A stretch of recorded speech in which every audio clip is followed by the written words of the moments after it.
Guys, kung dry skin kayo kagaya ko, magugustuhan nyo to. Smoothskins Rescue Me 5x Ceramide Ectowin Barrier Gel Cream. Alam nyo, paubos na to.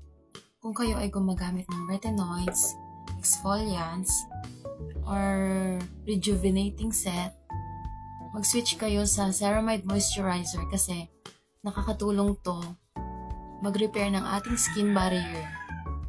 Maganda to sa mga super dry skin, mga gamit ng mga tretinoin cream. Ang ceramide kasi nilalak niya yung moisture ng skin mo. Napapanatili niyang plump yung skin mo, supple and hydrated. Alam niyo, maganda din to sa oily skin. Hindi siya malagkit. Saka yung pinakagusto ko dito, fragrance free siya.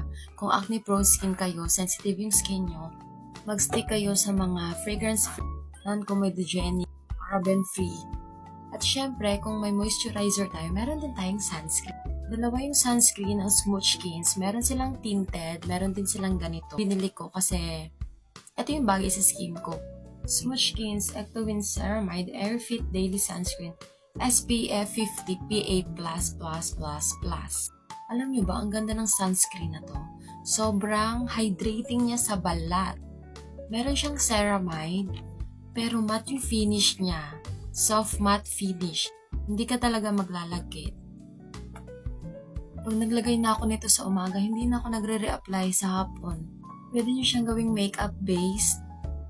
Kahit hindi ka na mag-moisturizer sa sunscreen na to. Caring-carry. Kasi sobrang hydrating niya. Sobrang bilis niya i-blend sa skin.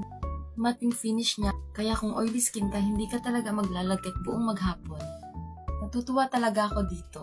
Protected ka na, hydrated ka pa.